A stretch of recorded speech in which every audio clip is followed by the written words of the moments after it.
All right, guys, welcome back to the shack. Tonight, I've got something I've been waiting on. I have really been researching this thing, trying to decide, if it's going to live up to the hype. And tonight, we'll get to find out because I have got the Atezr P20 delivered today, and fixing to open up the box, see what all's in there, try to see if I can put this thing together with what little bit of knowledge of these things I have, and try to make some smoke.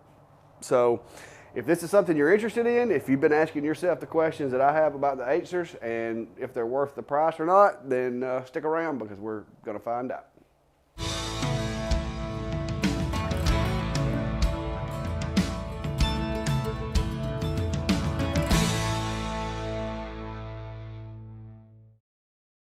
All right, guys, so here it is. Didn't look like it got banged up on delivery, so that's good. Sometimes these things show up and have gotten a little damage, but not this box. Looks nice and flat. All the corners are square, so I think we're good to go. I will tell you that the shipping weight of this thing was 26 pounds, so this is definitely no lightweight. And I know my buddy Steve, he should be cracking into his about now. So the two of us both have the machine coming. And it's kind of a race at this point, guys, just to see which one of us can, can get into them first. I was teasing him today when I found out it got delivered. Okay, so right here at the top appears to be a piece of metal cutting surface, which I'm probably not going to be using because this thing, from what I have read, has a 430 by 430 work area, and this is going to limit me. And y'all know I like the bigger work areas, but at least I do have an extra piece of metal to use for testing and whatnot. So let's see what's behind door one here. Wow, that is a huge module. If that's the module. Is that the module? No, air assist. Did not know I was getting the air assist with it, guys. Pleasant surprise. Very pleasant surprise. Nice build. I mean, this, guys, I'm gonna be honest with you, they're impressing me with the build quality of the way it looks. So I've got an installation manual, which we will be trying to use, guys. I mean, you know I'm terrible at trying to follow these books, but we will be trying to use it. So let me see if I can get a little better positioning with the camera. All right, so now I think you can see me. You can see what I'm working with here. I do have the manual, and this is actually a thick manual. This is not one of the little postcard manuals you're used to. So I see it does have several different languages in here. So, that's gonna, I'm sure that's not going to make the whole book's not going to be in English, but at least it's more than just a little pamphlet. Then you got the user manual here. There again, several different languages. I'll have to find my language of choice. Instruction manual, from the best I can read on my French on the back. That's for the air assist. That should be a no-brainer, but we'll set that there just in case. All right, so lots of parts hidden underneath here. Guys, this thing's massive. The beams on it are huge. Oh yeah, guys. This is definitely going to be one for the Clack Shack here. Look at the size of that guy. That's massive. All right, so I'm gonna have to kind of lay these parts over here to the side until I can get the book and figure out what goes where. Most of them I can kind of recognize what they are. I've been watching some videos trying to figure out how this thing goes together. Look at the size of this guy. That's gonna be, it's gonna be nice to have that big of a work area. I've been so used to a 16 by 16 for so long.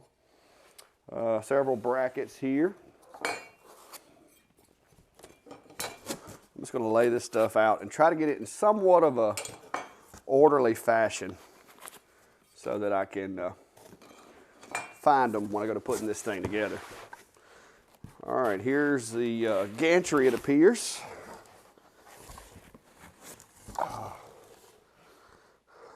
Typical belts. Well, that's pretty robust. Belts are already attached to the gantry, so that's good. Typical green safety glasses, that's a good deal. All right, so I'm gonna have, I'm guessing I'm gonna have a power supply for the laser as well as one for the air assist. So I'm gonna be on the lookout for that, okay?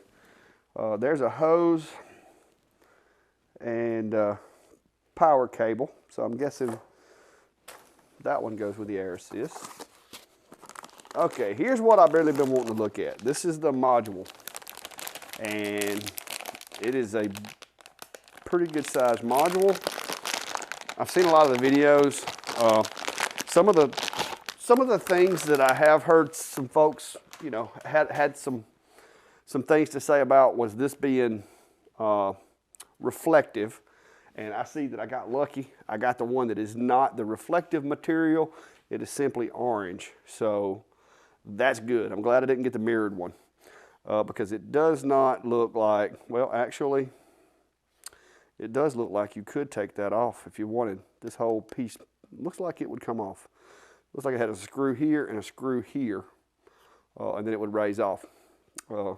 But if you do take it off, you're really not gaining a lot because the air assist nozzle is kind of flat with the top of the shield. So unless you take the air assist nozzle off, you're really not going to gain any clearance by taking that loose.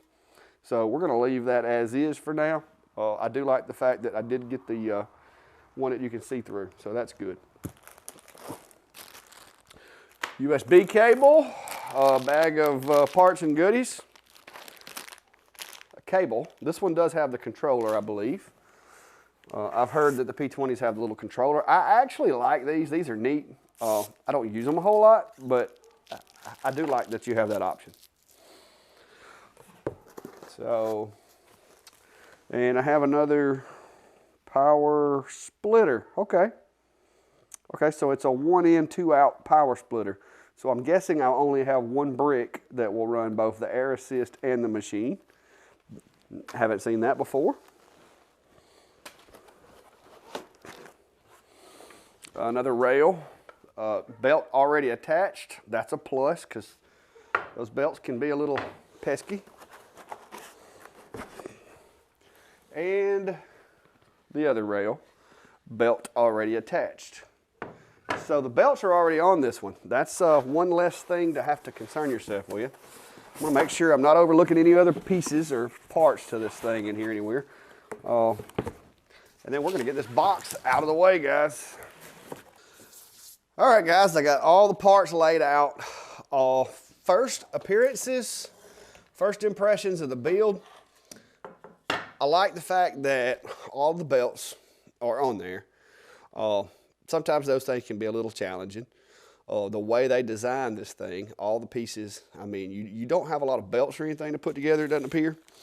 It does come with this little bag. It does have one more belt in there. Not sure where that one goes or if that's just a spare, because I have a left belt, a right belt, and a gantry belt. So there is a possibility that this belt is a spare. And you guessed it, spare belt. So that is not one we'll be using for the build. Not sure what that is. I'll have to read that in the book. Just gonna go through here and see what all's in the bag. Got a micro SD card with a reader. There's probably gonna be some software or firmware on that. Spare parts package. So there's a spare screws. That's pretty nice that they're actually giving you, especially like these little grub screws, because I can see where those would get lost real easy. So that's very thoughtful of them to include spares. Okay, screw packs, step 1, step 2, and step 3, and step 4. A couple of Allen wrenches and an open end wrench put together with a zip tie. So those are going to be my tools. Got some little small cable ties there. That'll be for cable management, I'm sure. Got a few blank cards and a piece of really thick acrylic, which appears to be, I don't know if that's the focus. I thought this thing had a leg. Yes, this has a leg, which is, yes, it's a very tight focus. So that actually may be a secondary way of setting the focus. And I believe it is. So it looks like you have the choice of using the leg or this piece of acrylic. So we'll just kind of lay that to the side. I won't be using these wooden cards at the moment, so I'm going to put all this stuff back in the bag here.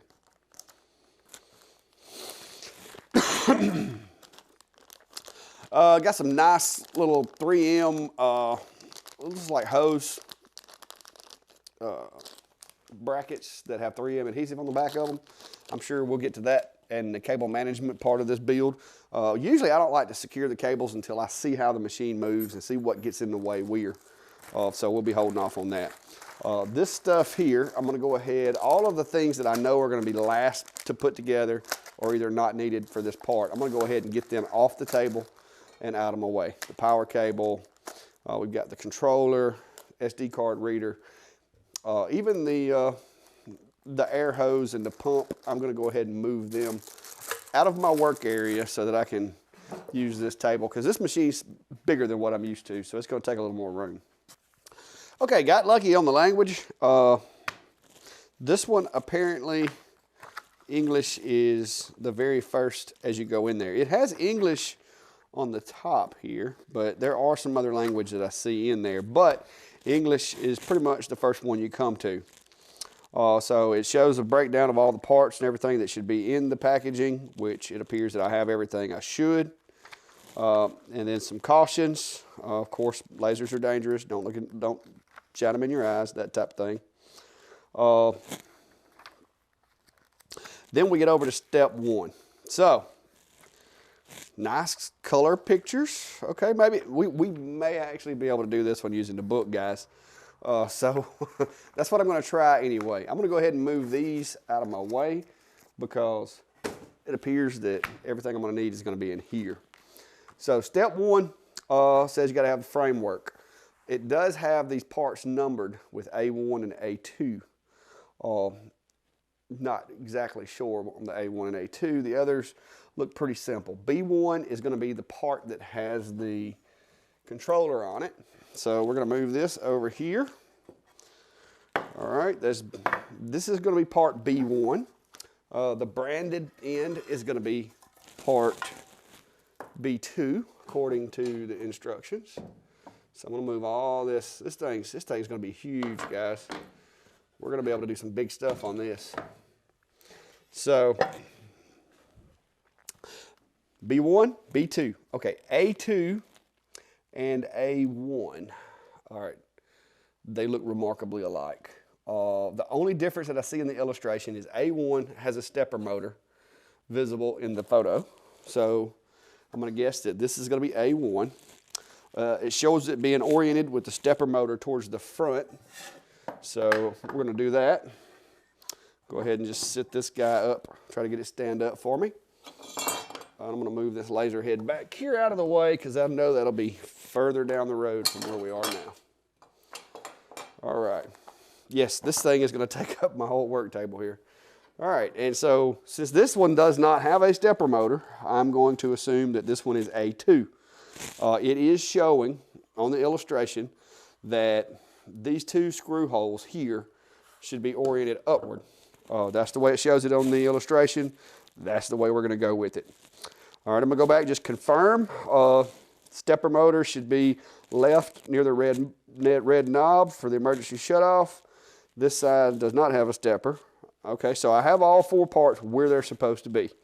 So, according to this, I'm going to need step 1, which should be, according to the illustration, M4, number 12, 16 pieces. And that's what it says on the package.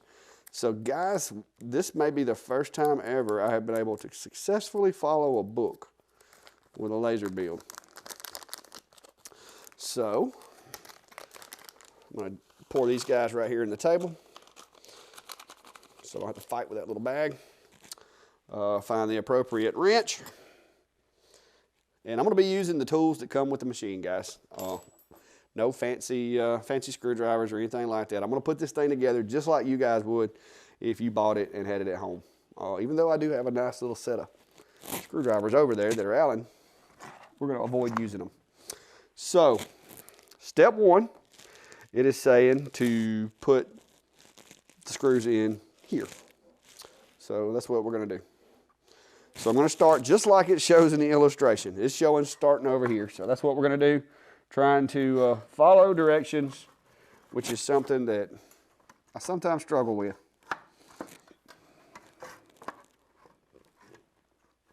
Very tight fit.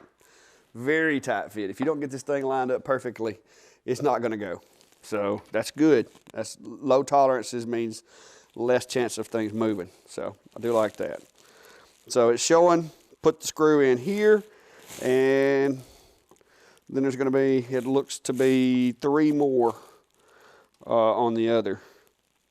So I'm just going to get that one. I'm not going to tighten that one all the way down. Go around here and put these other 2 guys in.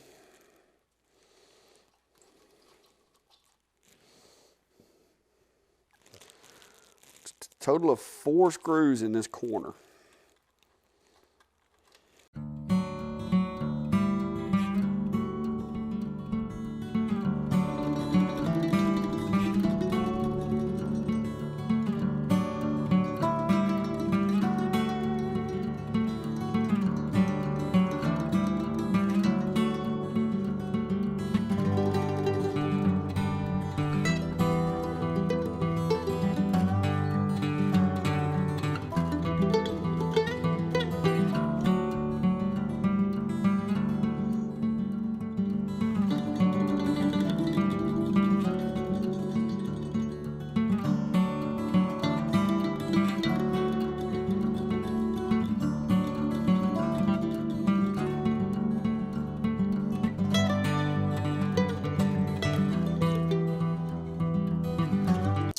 All right, so according to the book, the next step, step 2, is install the belt tension adjustment nut.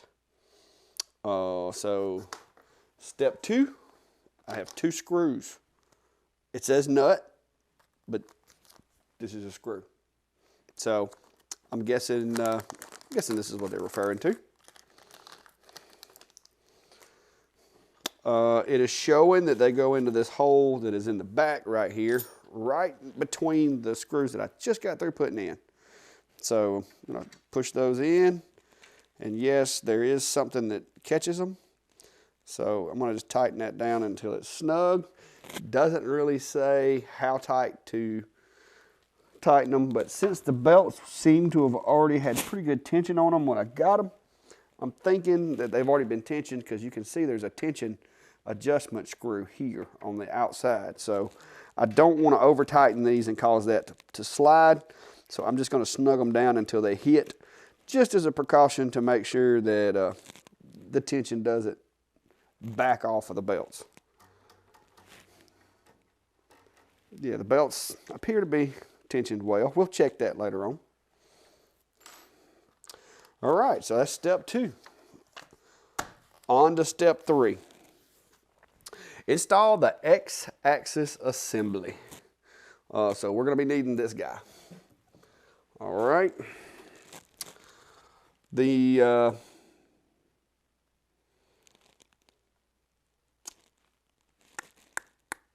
illustration shows that, of course, the module will be toward the front. Now, I've got my machine backwards from the illustration, but that's what the illustration shows. So I'm going to set that down. It appears that it lines up with these 2 brackets here and has 4 screws that go through the top. So I'm guessing my next bag of screws for step 3 are going to be long ones, and they are. So far, guys, really simple. Not difficult at all.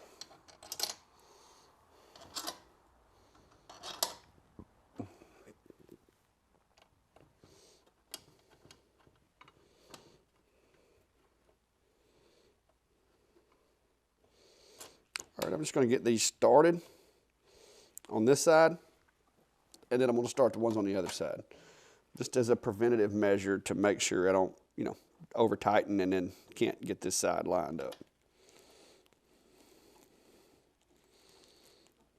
So all 4 screws are started. I'm going to get that back here towards me where I can work with it a little better.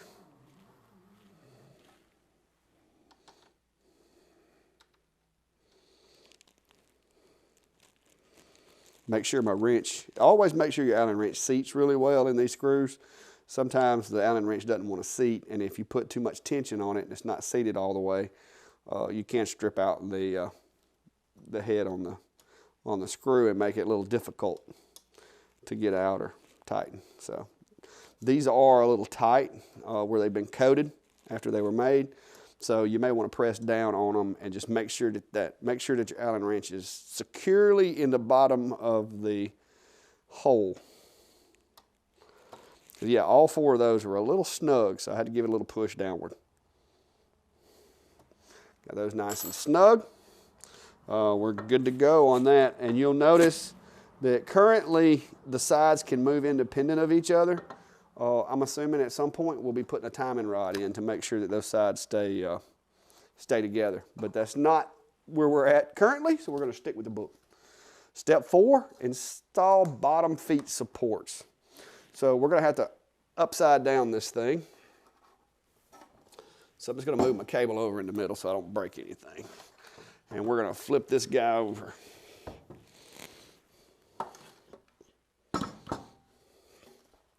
Now, step 4, pay attention to the distinction between left and right support feet. Step 4, screws. All right. Got those guys out. All right, so it's saying that there's a distinction between the left and right. And from the illustration here, I can tell that what they want to happen, well, guys, let's face it, the screw holes are already here. So if you don't put them in the appropriate right or left, your screw holes aren't going to line up. So don't stress yourself about that, okay? It says in here, pay attention to the distinction between left and right of support feet, but that's the only way they're going to fit because one side's longer than the other. So if you don't have the right one in the right place, you're not going to have a hole to put a screw in. So that really shouldn't be a concern.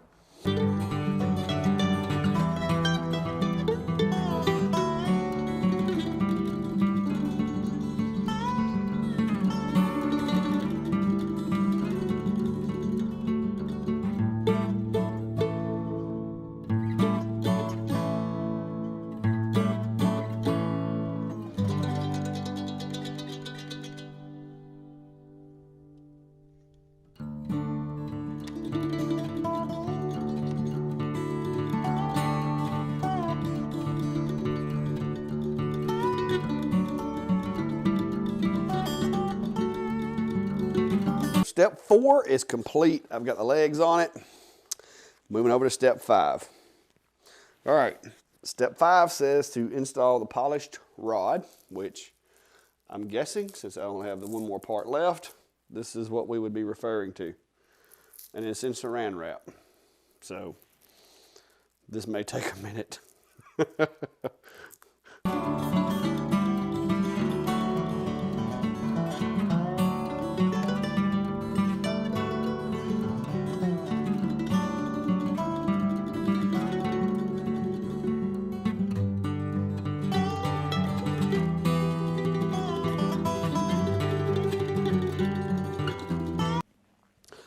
Okay guys, not a fan of the saran wrap.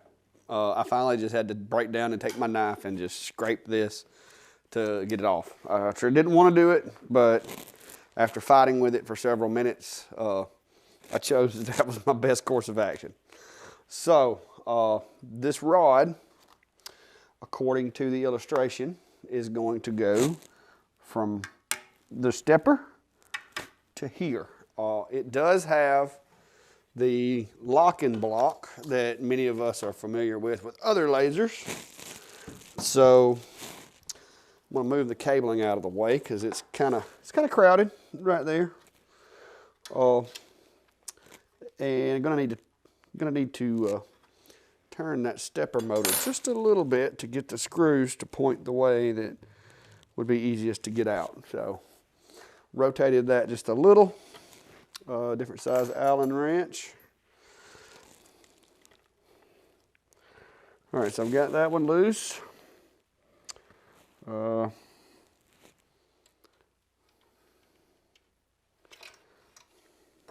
one's an even smaller size. So I've got that one loose and that up. So let's go in. There's a hole from the outside. Almost forgot. There's a hole from the outside of the machine. So you just slide it in from the outside, which is handy because it would be a job getting it in there without that hole. And it goes all the way across into the little locking block on this side. And what I'm going to do is I'm going to pull pressure towards this side and tighten up the little locking screws there. There's two of them, so I'm going to double check the other one to make sure that it wasn't loose from the factory.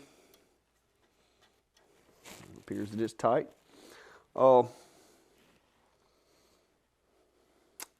So, as with any of the other machines, it doesn't really, it says lock the polished rod by turning it. Okay, so they don't really go over anything in detail on this, but from my experience, guys, with builds where they have this timing rod, the one thing that you want to be sure of is you want to be sure that everything is timed the way it's supposed to be. And this is kind of the same technique that I use for my other machines, is to allow the machine to, see if it'll go to the top. Okay, yes. So you're going to want to let it go all the way to the top up here until everything strikes, because it's got some little pins that come out off of these pieces that strikes the top.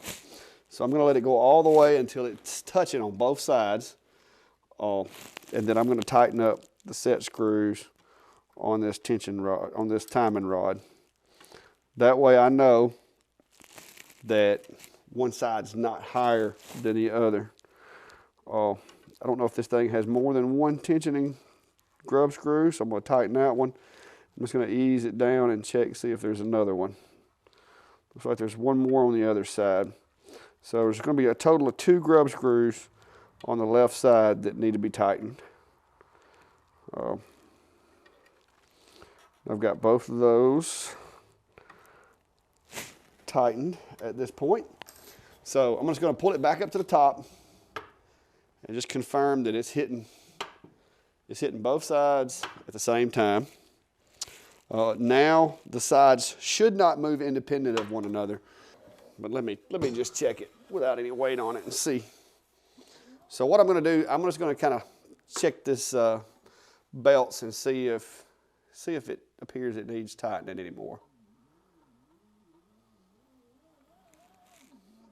Yeah, I'm going to call that plenty. It didn't just race down to the other end. It probably wouldn't hurt to tighten them a little bit, but this is a new machine. I don't want to over tighten it out the gate, so we're gonna run it like that. But I'm gonna go ahead and go to the next step as it's directing me to.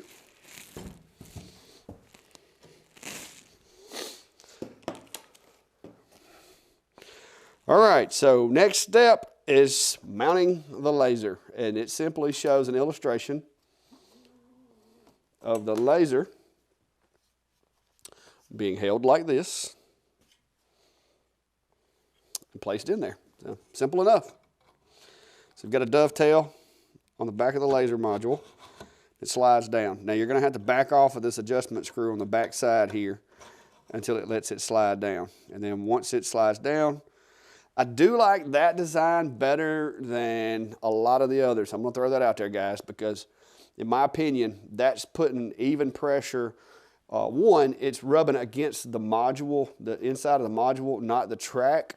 And so over time, you shouldn't get that tight spot like you do with some machines, because the machines where the screw comes in from the side, it does generate a little tight spot on that dovetail. So I like that design. I like that idea better. and it seems to have plenty of play up and down, so that's really nice. All right, step 7, install cable tie. And the illustration that it is showing is the little hose, these guys. So we're going to follow the book. So it is basically showing that on the back side of the gantry, you want to run those along here.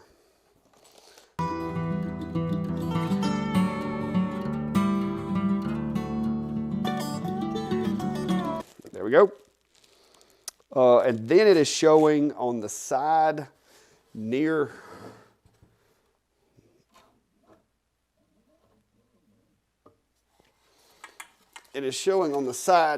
the controller here, 3 down this way.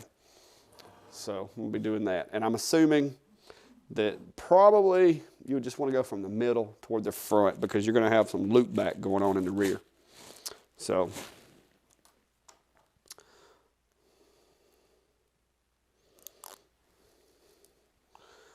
first one I'm going to put right behind the leg here. And I'm going to kind of center these on this bottom rail just to try to hide them a little bit.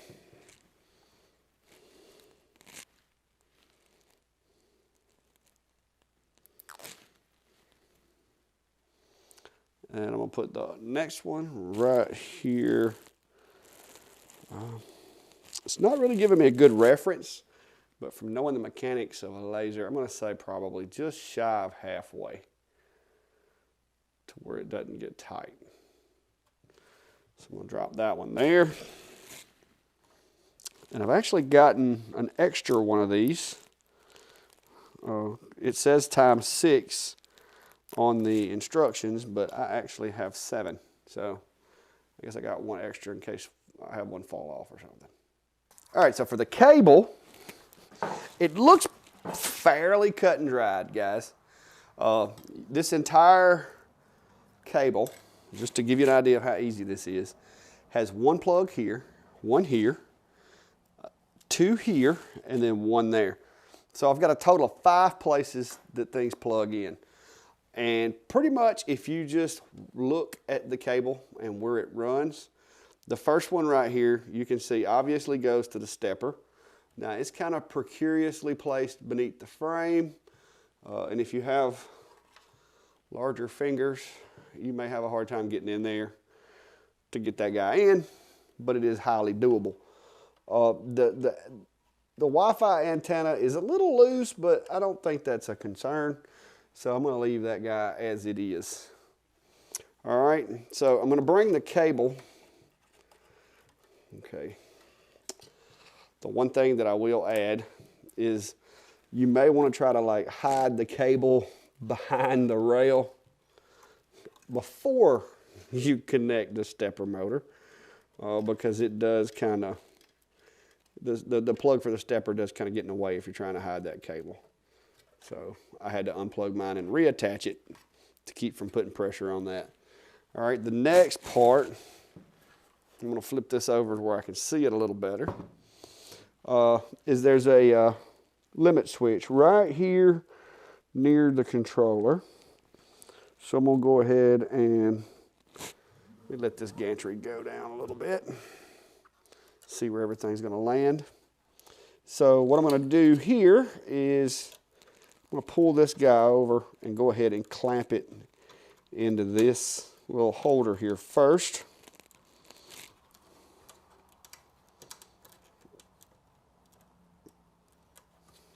Okay, the little clips are a little tight, so I'm going to kind of have to pull that out a little bit, keep from tearing the sheathing. There we go. All right, so once I get that done, I do see that you're going to have to make sure not to have this wire in the way of the chassis as it slides back and forth. So I'm making myself a little working loop, more or less, just kind of training that wire around this piece that comes forward here.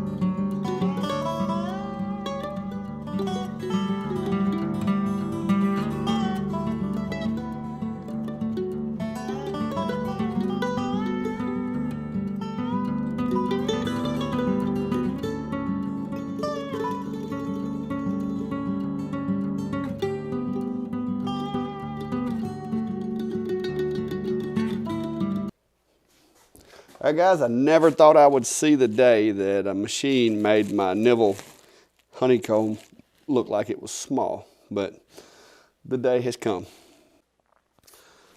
All right, guys, so we're down to the last few steps before we're operational. I've got all the cabling done. I'm gonna bring the air assist pump over here, go ahead and slide the hose on it. And I'm gonna set this guy over here beside the machine so that it's easily accessible. I think that's the way it was intended to be. Got the power brick here.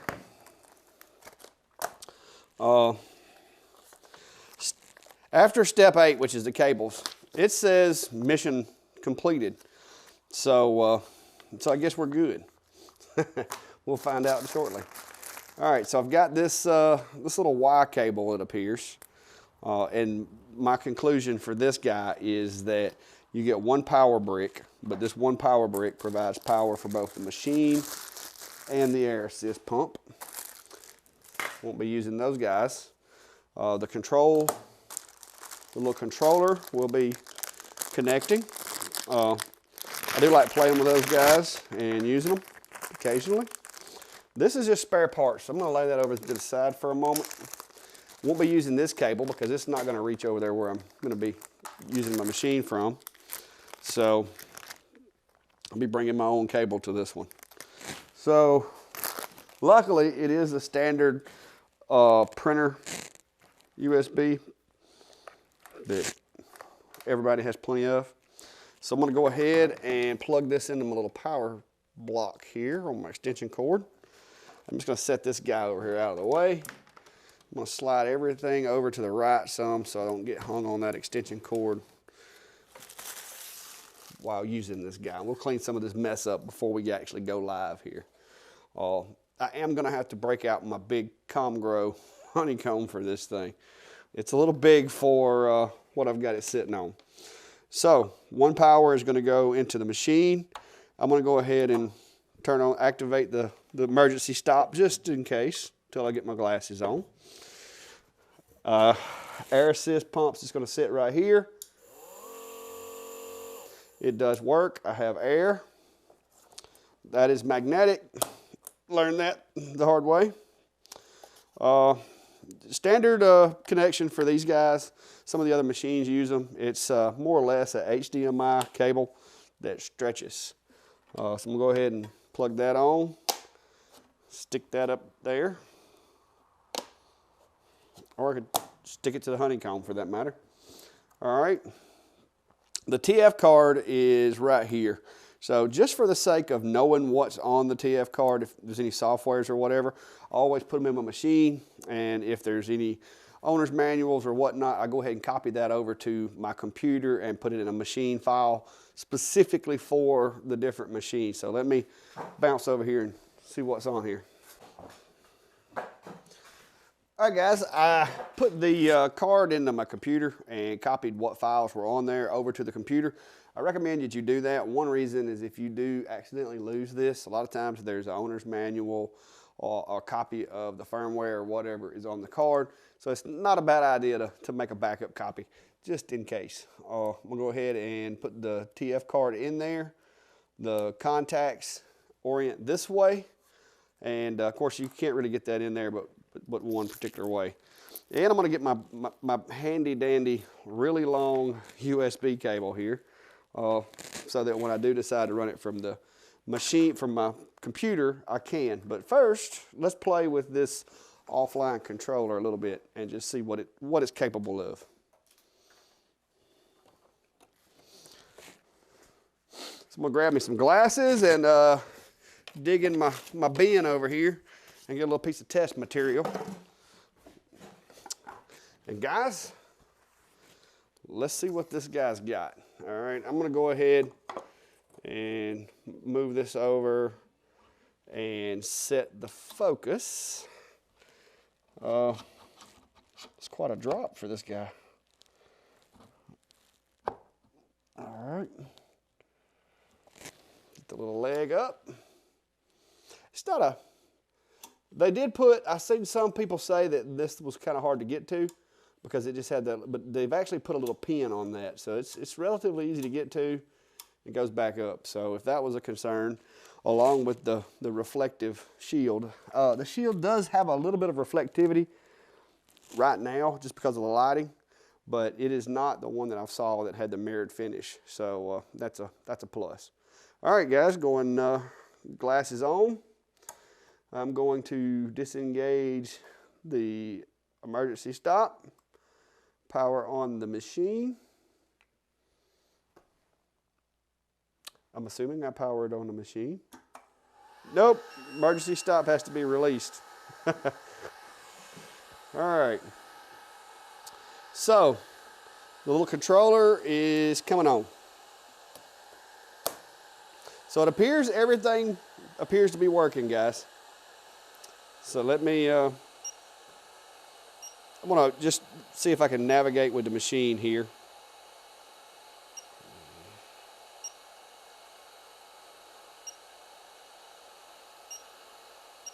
All right, so I've got carve. There's some settings. Touch tone, about, language. Nothing too extensive. 3mm, 2mm plywood cutting. I'll play with that. So I'm gonna home it or hit the home button, see what happens. Okay, that's smooth. Does have limit switches. Yes, homing was successful. I'm going to frame the design that it has. All right, let me see here.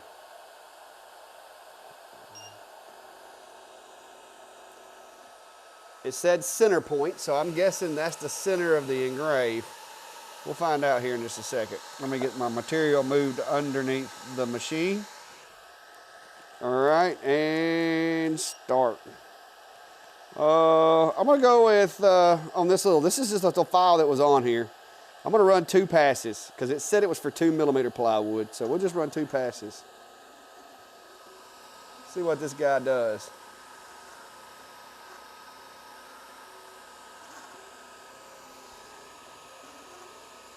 Oh, got the air assist is not on.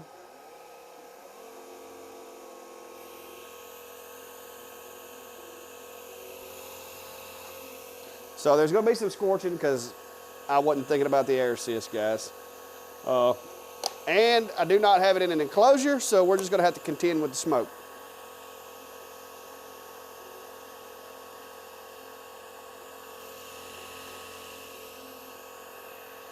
This is using the offline controller, guys. I haven't hooked it up to lightburn yet, haven't configured it with lightburn. This is going to be just part of the assembly video, and we'll go from there. I just want to make sure it does work as advertised. I did do my job of putting it together. This cut is being run 2 passes, so if anything needs tensioning or anything like that, running 2 passes on this design should tell on itself and show me that I need to go back and fix the cables or the belts. So that was the purpose. I just wanted to run it just to see it work and go from there. All right, it completed the file, and like I said, guys, this was one of the little files that was on the SD card, so I'm not even sure how it was set up, but I can tell you that in 2 passes of whatever settings they had in there, it successfully cut out a miniature dog. All right, I didn't have the air assist on for these first couple of cuts, so that's on me, guys. But that's using the offline controller. The yellowing here, that was my bad. I forgot to turn the air assist on. But if you look at the other side, the miniature dog worked well. That file stated it was for 2mm plywood, so I ran it 2 passes just to make sure. Got some nice clean burns. Nice, really fine cut lines. And you can see the detail around the dog's tail here. And see, this is 4.5mm plywood that I'm cutting. So as you can see, the kerf on this guy is phenomenal. So it was really tight to get it out of there because there's not a lot of tolerance coming out. But great run for a first test, and now let's move over to lightburn. I'm not gonna bring you along on the computer because I don't expect this to be very hard.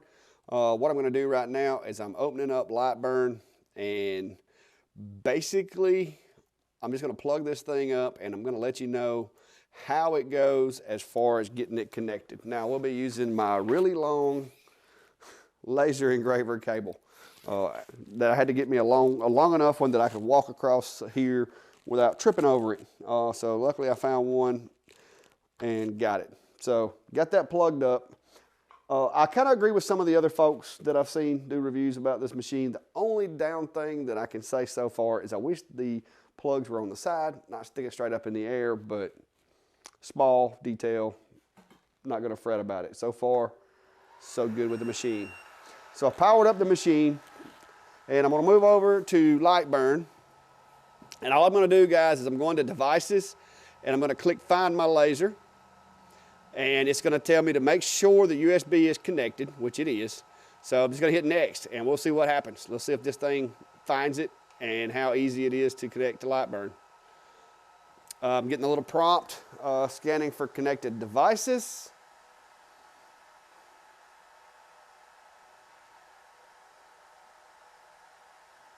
I am running a Windows PC, running Windows 10. All right, it's showing me two machines, which I've already got one connected to the machine, to my computer. One is showing up as a 430 by 430 millimeter machine. And I know from my research that that's gonna be this guy. So I'm gonna go ahead and select that one.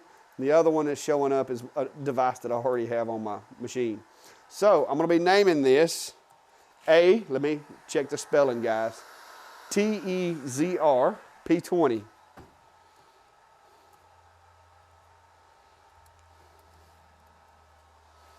All right, it automatically populated in the work area 430 by 430. So I'm just gonna hit next. The origin of the machine using the offline controller, it homed front left. So I'm gonna go ahead and leave that front left where it's marked. It does ask if I want it to auto home at startup. I'm gonna go ahead and leave that engaged. We can always turn that off later if we want. So I'm gonna hit finish. All right, guys, thanks for stopping by. That's my assembly video for the new P20. If you have any problems with your machine, I do recommend that you maybe go back and kind of trace your steps back, especially in the alignment of the gantry, as well as the connecting rod that connects the two sides that kind of times everything together. Those are two common things that I see with machines. If you start having some mismatched cuts or maybe some oblong shapes, that type of thing, typically that's going to be related to belt tension or the timing rod that connects the two. And so if you want to go back through the steps, you can kind of fast forward through the assembly video in the future if you ever need to reference it to do that again. But I'm also going to be doing some testing with the machine, and I'm going to drop that video down below in the description so that you can just click on that if you want to go see some of the testing that I'm doing with the machine. It has performed well. I'm very pleased with it. You will need a large enclosure for this machine. It's a very large machine and requires a very large enclosure. So that's something I'm going to have to work through with my permanent enclosures, is neither one of my enclosures will accommodate this guy. And it does have a place to stay now. This one's not going to be getting kicked out of the shack anytime soon. I've seen enough performance already to know that it is going to fit well in my workflow, and so it's going to be staying with me for a while. So appreciate you for stopping by, guys. If you have any questions, feel free to comment. Give me a like, thumbs up. If you haven't already, subscribe to the channel. I've got all kinds of content with all kinds of machines and even more coming. So until next time, guys, as always, be safe and have a good day.